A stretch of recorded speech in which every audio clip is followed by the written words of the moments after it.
秦始皇的5次巡游都去过哪些地方？他的人生终点又是在哪里呢？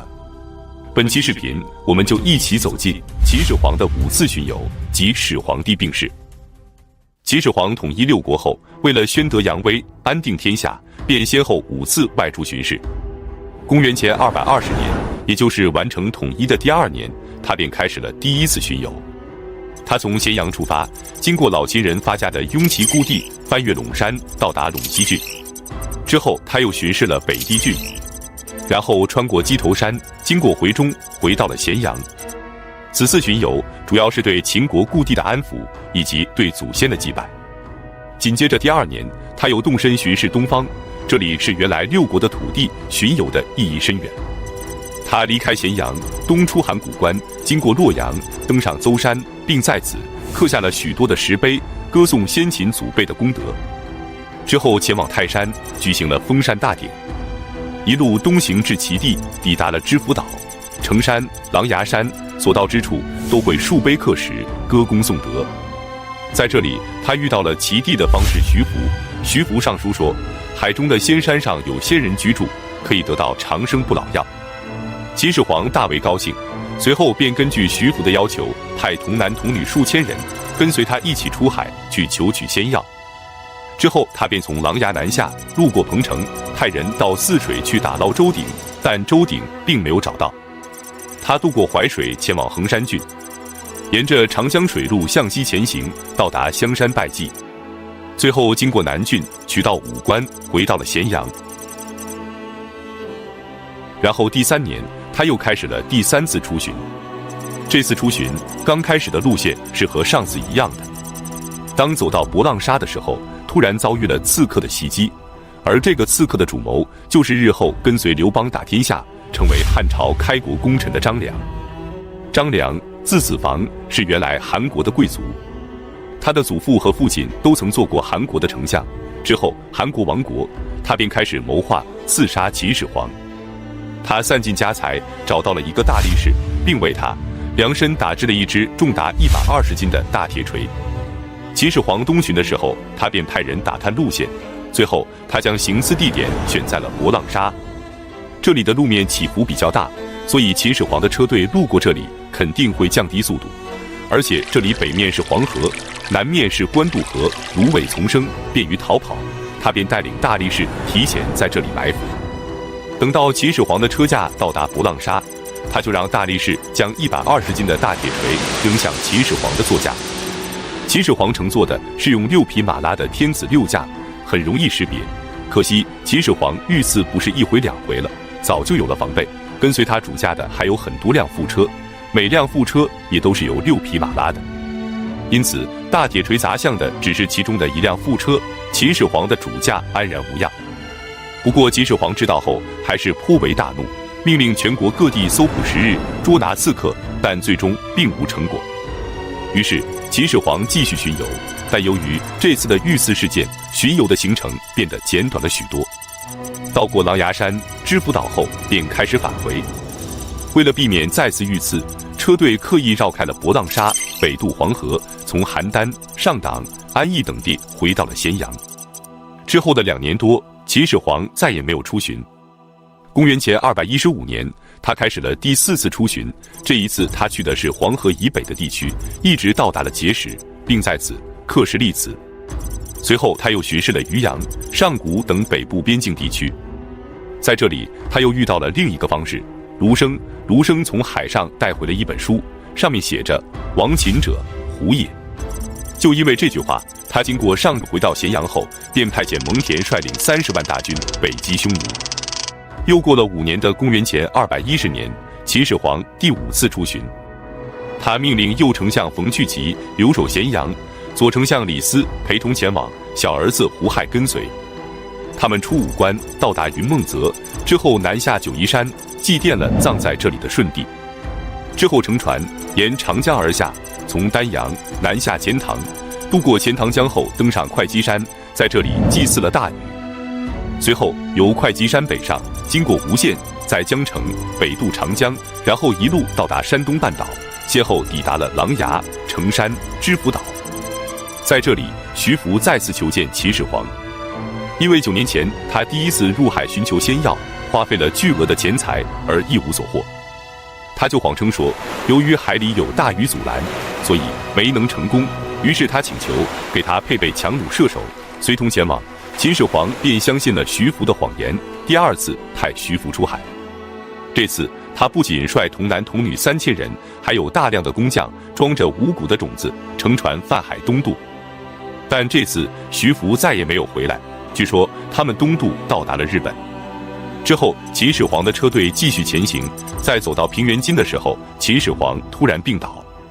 因为秦始皇厌恶谈论死亡，因此大臣们也不敢提到关于死亡的事，直到他病情更加沉重的时候，才让中车府令监管府玺事务的太监赵高给长子扶苏写诏书，让他速回咸阳处理丧葬之事。但这份诏书写好之后，并没有交给使者送出。7月20日，走到沙丘的时候，千古一帝秦始皇在此驾崩，享年50岁。他就这样匆忙地走了，以至于留下了很多的谜团供后人猜想。直到现在，很多人对他也是褒贬不一。但不可否认，他的一生是精彩的，他为中国的后世影响也是巨大的，对他的评价也是复杂的。那么你是怎么评价秦始皇的呢？请在评论区留言。本期视频就到这里，感谢观看，下期再见。韩国的水利专家郑国为什么要给秦国修一条灌溉水渠呢？耗费10年、数十万民夫修建的郑国渠到底是一项什么样的工程？它在哪里？对秦国又有什么影响呢？本期视频我们就一起走进郑国渠。讲郑国渠之前，要先提一个人，就是李斯。李斯是楚国上塞人，他年轻时做过掌管文书的小吏，后来拜荀子为师。荀子的思想接近语法家的主张，也是研究治理国家的学问。学成之后，他经过对各国情况的分析和比较，决定到秦国去寻求机会。他到秦国后，很快就得到了秦相吕不韦的器重，当上了秦国的小官，有了接近秦王的机会。有一天，他对秦王说：“现在秦国强大，大王贤德，消灭6国就如同扫除灶台上的灰尘那么容易。而现在就是完成帝王之业，统一天下最好的时机，千万不能错过。”李斯还奉劝秦王，应该派人拿着金钱和宝物，到各国去收买、贿赂、离间6国的君臣。后来证明，这招果然有效，李斯被封为客卿。对于6国，李斯提出应该先灭韩国，以恐他国的吞并顺序。公元前246年，正当秦王计划要攻灭韩国的时候，韩桓王在走投无路之下，采取了皮秦的策略。他将著名的水利专家郑国派到秦国成为细作，让他游说秦国在泾水和洛水之间穿凿一条大型的灌溉水渠。表面上是为了发展秦国的农业，其真实目的则是要耗竭秦国的实力，又使秦国把人力和物力都消耗在水利建设上，这样秦国就无力进行东伐，韩国就有了喘息的机会。秦王嬴政采纳了郑国的建议，立即征调大量的人力和物力，兴修大型灌溉渠，由郑国主持。可正在施工的时候，韩国派间谍皮秦的阴谋败露了。秦王大怒，要杀了郑国。郑国不卑不亢地对秦王说：“当初的确是韩王派我来当细作的，但是如果水渠能够修成，对于韩国来说，只不过是多延缓了几年的寿命，而对于秦国，那可是建立了万世之功啊。”秦王听后觉得深以为然，决定支持郑国，就让他继续主持修建水渠。可后来，东方各国也都纷纷地效仿韩国，派细作到秦国来做客卿。大臣们就对秦王说：“其他国家过来的人，都是为了他们自己国家的利益到秦国来搞破坏的，恳请大王下令驱逐一切来客。”于是秦王就下了逐客令，包括李斯在内的其他6国人都要被驱逐出境。李斯给秦王写了一封信，劝谏秦王，这就是著名的谏逐客书。他说：“秦穆公求贤人，从西戎请来由于，从楚国请来百里奚，从宋国迎来简书，从晋国迎来丕豹和公孙支。因为任用了他们，使秦国能兼并20国，称霸西戎。秦孝公重用魏国来的商鞅，实行变法，使秦国富强，打败了楚国和魏国，扩地千里。秦惠文王重用魏国人张仪，打破了6国的合纵抗秦，迫使各国臣服于秦国。秦昭襄王得到范雎，削弱了贵戚力量，加强了王权，蚕食诸侯，使秦国成就帝业。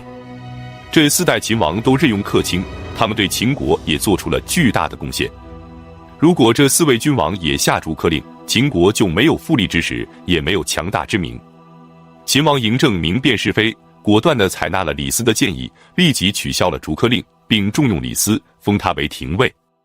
再来看郑国修的灌溉渠，渭河从关中平原穿过，注入黄河。泾河流经今天的长武、滨州、泾阳，在高陵的陈家滩注入渭河。由于泾河在汛期时含泥沙量大，河水变得浑浊，在注入渭河时，2道河水一清一浊，色泽界限鲜明，因此泾渭分明这个成语就是这么来的。在泾河和洛河之间是东西数百里、南北数十里的平原，而这片平原却是泽鲁之地，无法耕种。郑国就是要从泾河引一条渠流经这片区域，注入到洛河。这里西北高，东南低，郑国就充分利用了这个地形，修一条干渠。干渠东起中山，西到户口，中山和户口后来分别称为仲山和谷口，都在金阳县西北，隔着泾水，东西相望。干渠沿着北面山脚向东伸展，自然地将干渠分布在了灌溉区的最高地带。郑国又在谷口修建石堰坝，抬高水位，拦截泾水入渠。这不仅能最大限度地控制灌溉面积，而且还能形成自流灌溉系统。渠的主干线沿北山南麓自西向东伸展，流经今天的泾阳、三原、富平、蒲城等县，最后在蒲城县晋城村南注入洛河。干渠总长近300华里，沿途又拦腰截断了沿山的河流，将野水、清水、浊水、石川水等收入渠中，以加大水量。在关中平原北部构成了密如蛛网的灌溉系统，使高旱缺雨的关中平原得到了灌溉。郑国渠修成后，极大地改变了关中平原的农业生产面貌，用含泥沙量较大的泾水进行灌溉，增加了土质肥力，将泽鲁之地变成了良田，农业迅速地发达了起来。